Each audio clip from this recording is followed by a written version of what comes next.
Hello, everyone. All right, so for context, first of all, it is after 2 a.m. right now, and as soon as I'm done filming this, I'm going to bed. I'm not going to upload this video right away.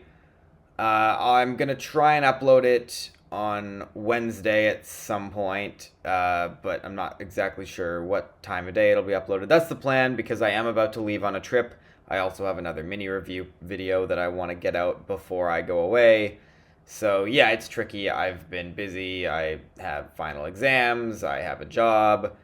I also have been trying to watch a bunch of the Stanley Cup playoffs because I'm an NHL nerd. I've been watching the NHL for years, and it's kind of my comfort zone. Where I don't know, it makes me feel like I'm a kid again when I get to watch those games. But these guys right over here, as you can see on my wall, they're letting me down this year. But anyway, I'm not going to waste any more time on talking about all this other stuff. I got a throwback album review to do today, and basically, just for all this context, forgive me if this seems kind of rushed. It absolutely is. Again, with all of that stuff that I just mentioned, I've been busy. I've had a lot of stuff going on, and I'm trying not to stress myself out too much over this YouTube channel. But with all that being said, I wanted to get this out of the way. So, for this month's throwback review, and again, it's not a promise that I'm going to get a throwback review done for every month in 2026, but that's the plan. The plan is to try and do that. But anyway, today, the throwback review that I'm doing, it's the fourth one that I've done so far this year. So far, I've kept up with that one per month thing. Today, I am talking about the sixth studio album released by the American indie rock band Death Cab for Cutie. That's their 2008 album, Narrow Stairs. So, I'll be fully honest, for this month's throwback review, I was originally going to try and find some random album that I'd never heard of, probably something relatively obscure, rather than have any sort of obvious reason why I'm choosing a specific album to review. But, like I said, I am going away very soon, and I wanted to get this video done before my trip, so I decided I should probably pick something that would be a little bit easier for me to review. And thus, for context regarding this album and this review specifically about talking about the music, I actually grew up listening to this album when I was a kid. And I think my parents had it downloaded or something, and thus I spent a lot of time listening to it, which makes for an easier review in that the songs are familiar and I have revisited it within the past few years a little bit to see what I think of it as an adult. But I also think it's probably pretty easy to avoid any bias because it's not a particularly nostalgic album for me. Now, why is that? Well, I'm honestly not totally sure. It's kind of hard for me to figure out why some albums and songs from my childhood are affected by nostalgia for me and why some aren't. But this one I can just simply review as it is without really having a ton of memories associated with it, even if I do know the songs from my childhood. So, yeah, that's pretty much the reason why I'm reviewing this. It makes for an easier review, but still feels like a kind of random choice in a way, and is also one that probably won't be too affected by bias. And it's also worth mentioning that I have been going through the rest of Death Cab for Cutie's discography recently, and I'm almost done, although I am about to leave for a trip, so I wanted to get this done first. I've already mentioned that a few times. And yeah, I will not be able to make videos while I'm away. So I'll finish that discography soon, probably well in advance of Death Cab for Cutie's new album that's coming out in June of this year. And right before that, I'll probably revisit all their albums again, or at least some of them. But that's looking a bit too far ahead. And I will say it is kind of unfortunate that this was the Death Cab for Cutie album that I got into as a kid, especially as I've now heard some of their other albums, and I can definitely say they have better albums than Narrow Stairs. Because look, this album really did not have much impact for me at all, revisiting it for the first time in probably about 3 years. And it's really too bad, especially because I thought I remembered it being a lot better. Yes, I'm well aware that a lot of the music that I liked as a kid isn't any good and I cringe at it now, but I genuinely thought I'd go back to this and at least somewhat enjoy it. And that's not really what happened. In fact, I struggled to really find anything that really stood out to me in a significantly positive way. So I guess I'll start by discussing the closest thing to it, or at least one of the closest things to it, and that's the fact that, in my opinion, the opening track is pretty solid.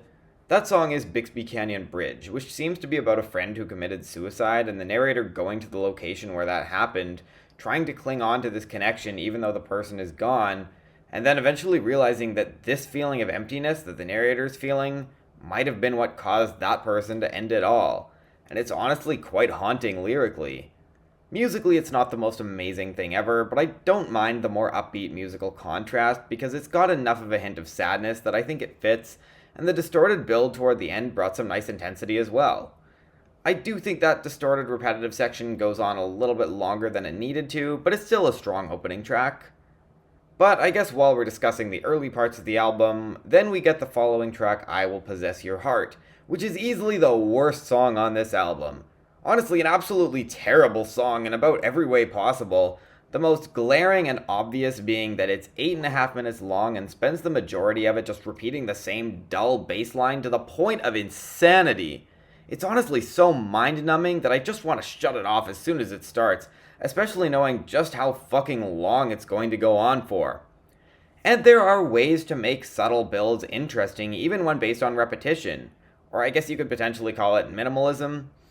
But I don't think they figure that out here at all, as all the attempts at ambience just awkwardly contrast the alt-rock style. And once we finally get out of the insanely long 4.5 minute intro, we finally get some lyrics, which is just the narrator being a total creep and asshole, obsessing over a person and making threats and gaslighting them with the "I'm so perfect for you and we'll be together eventually no matter what you think" approach. And yeah, I understand that it's satire, but when the delivery feels so musically focused and there's no subtleties to really make the darkness of it all any more emphasized or striking, the song just ends up sounding like exactly what it's trying to satirically portray. And that's a problem. Again, it's a horrible song and the worst song on the album by a mile. Now, there's another issue on that song which I waited to mention until now, and that's because it's significant across most of this album. Benjamin Gibbard, I originally wrote that he doesn't really sound like he wants to be here on most of the songs. That's not really a fair way to put it. I don't really find his vocals all that interesting, though. I'm not the biggest fan of him as a vocalist in general, but at least on other albums of theirs that I've heard, he's at least brought a bit more power to the songs, and more notably, the emotion shines through a little more.